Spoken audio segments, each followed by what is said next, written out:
नमस्कार दोस्तों आप प्रॉपर्टी खरीदने का मन बना रहे हैं या प्रॉपर्टी खरीदने जा रहे हैं तो आपके लिए वीडियो को अंत तक देखना बहुत जरूरी है।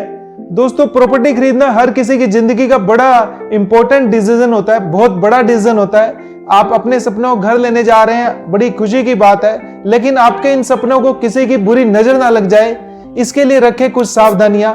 आज मैं 5 इंपॉर्टेंट टिप्स डिस्कस कर रहा हूं जिनको आप प्रॉपर्टी डील करने से पहले ध्यान में रखें। टिप नंबर 1, दोस्तों यदि आपका बजट अलाउ करता है तो मेरा सजेशन ये रहेगा कि आप रेडी टू मूव प्रॉपर्टी को ही प्रोसीड करें। रेडी टू मूव प्रॉपर्टी में आप प्रॉपर्टी की कंस्ट्रक्शन क्वालिटी अच्छी तरह से देख सकते हैं, रूम साइज देख सकते हैं, किचन साइज देख सकते हैं। सबसे इंपॉर्टेंट ये चेक कर सकते हैं घर में धूप आ रही है या नहीं आ रही है, उसका वास्तु कैसा है, उसकी न्यूमरोलॉजी कैसी है। तो ये सब आप रेडी टू मूव प्रॉपर्टी में फील कर सकते हैं। अंडर कंस्ट्रक्शन प्रोजेक्ट में ऑलवेज एक अनसर्टेनिटी, एक रिस्क बना रहता है कि बिल्डर कब तक बना के देगा, कुछ ओवरहेड्स तो नहीं आ जाएंगे, कोई और चार्जेस तो नहीं लास्ट में लग जाएंगे। तो मैं सजेस्ट करूंगा go for ready to move properties. दोस्तों, जब रेडी टू मूव प्रॉपर्टी लें तो उसमें एक चीज का ध्यान रखें कि आपके आसपास सराउंडिंग्स में क्या है, कोई खाली लैंड तो नहीं पड़ी है। आज आप कोई प्रॉपर्टी या बिल्डर का अपार्टमेंट फाइनल करते हैं ये सोचते हो कि इसका व्यू बहुत अच्छा है, पार्क फेसिंग है, सी फेसिंग है या गोल्फ व्यू फेसिंग है, लेकिन कुछ टाइम बाद पता लगता है कि वो जो खाली लैंड थी वहां पर कोई नया प्रोजेक्ट आ गया या बिल्डर का नया टावर आ गया जिसने आपका व्यू भी रोक दिया, आपकी धूप भी रोक दी, सनलाइट भी अब घर में नहीं आ रही है।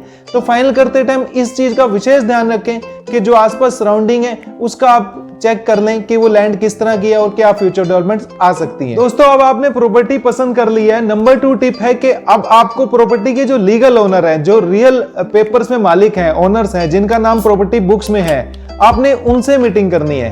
उनकी फैमिली मेंबर से मीटिंग एक मोमेंट पे फिर भी चल जाती है, लेकिन आपको फिर भी उन ओनर्स को जरूर मिलना है जिनके नाम प्रॉपर्टी है। दोस्तों, मैंने देखा है मोस्टली रियल एस्टेट में लोग गलती क्या करते हैं कि प्रॉपर्टी किसी और की होती है, मीटिंग कोई और कर रहा होता है और लास्ट में पेमेंट किसी और के अकाउंट में जा रही होती है, तो वहां फ्रॉड के चांसेस हमेशा बढ़ जाते हैं। तो मेरा यह सजेशन रहेगा, जो एक्चुअल में प्रॉपर्टी के ओनर्स हैं आप उनसे ही मीटिंग करें, उनसे ही आगे की बातचीत करें, उन्हीं से टर्म्स फाइनल करें। दोस्तों, प्रॉपर्टी सेलर से मीटिंग करने के बाद अब आपको प्रॉपर्टी के ओरिजिनल पेपर्स चेक करने हैं। प्रॉपर्टी की एक चेन होती है जिसमें प्रॉपर्टी के बर्थ से लेके टिल डेट तक के ओरिजिनल प्रॉपर्टी पेपर्स होते हैं। आपको प्रॉपर्टी पेपर चेक करते हुए 2-4 चीजें बड़ी माइन्यूटली देखनी है, जैसे प्रॉपर्टी में नाम किसका है, प्रॉपर्टी का नंबर सही है, यानी जो प्रॉपर्टी आपको बताई गई है, सपोज कोई 500 गज या 200 गज का प्लॉट है तो वो चेक करें उसमें उतना लिखा होना चाहिए। यहाँ ओरिजिनल पेपर जरूर चेक करें। यदि किसी कारण से सेलर का कोई लोन चल रहा है या उसके पास ओरिजिनल प्रॉपर्टी पेपर नहीं है तो उसके बारे में जरूर पता करें। यदि उसका कोई लोन चल रहा है तो उस बैंक ने उनको कोई लेटर दिया होगा जिसमें ये बात आ रही होगी कि यस कि हमारा इस प्रॉपर्टी पे लोन चल रहा है। उसकी अकाउंट स्टेटमेंट आप चेक कर सकते हैं, उस बैंक से आप चेक कर लीजिए कि हाँ जी इस प्रॉपर्टी पे लोन चल रहा है, हम इस प्रॉपर्टी को परचेज करना चाह रहे हैं तो क्या प्रोसेस है। तो ये बड़ा इंपॉर्टेंट स्टेप है, प्रॉपर्टी के लीगल पेपर चेक करना प्लस उसका लोन के बारे में इंफॉर्मेशन लेना। यदि आपको यहाँ जरूरत लगे तो किसी लीगल एडवोकेट की हेल्प ले सकते हैं जो आपको प्रॉपर्टी पेपर्स के बारे में बताएगा। दोस्तों, 4th टिप है, जो भी आप प्रॉपर्टी की पेमेंट करते हैं, जो एडवांस देते हैं, वो आप चेक से दीजिए। और यदि प्रॉपर्टी पेपर्स में 2 या 3 ओनर हैं तो उन दोनों या तीनों के नाम से सेपरेट चेक दीजिए ताकि सबके अकाउंट में पेमेंट जाए। दोस्तों, यहाँ टर्म्स एंड कंडीशंस बड़ी क्लियर फाइनल करें डील करते टाइम कि आप इतने टाइम में पेमेंट दे देंगे, आपको बैंक लोन लेना है। यदि किसी कारणवश उनके प्रॉपर्टी पेपर्स की वजह से बैंक लोन नहीं होता है तो आपकी मनी विदाउट एनी डिडक्शन आपको वापस कर दी जाएगी नेक्स्ट 5 to 7 डेज में। दोस्तों, यहाँ आज की डेट में एक स्टेप और बढ़ गया है कि आपको टीडीएस सेलर का डिडक्ट करना है। बीइंग बायर, ये अब आपकी रिस्पॉन्सिबिलिटी है कि आप सेलर की पेमेंट में से टीडीएस डिडक्ट करके गवर्नमेंट को डिपॉजिट कराएं। 50 लाख से ऊपर की कोई भी ट्रांजैक्शन या प्रॉपर्टी आप खरीदते हैं तो उसमें टीडीएस एप्लीकेबल है। आपको चेक करना है सेलर का स्टेटस, यदि रेजिडेंट इंडियन है तो ये टीडीएस 0.75 है आज की डेट में, और यदि एनआरआई का स्टेटस है सेलर का, जो ओनर है वो एनआरआई है, तो उस केस में ये टीडीएस 22% हो जाता है आपकी डील वैल्यू का।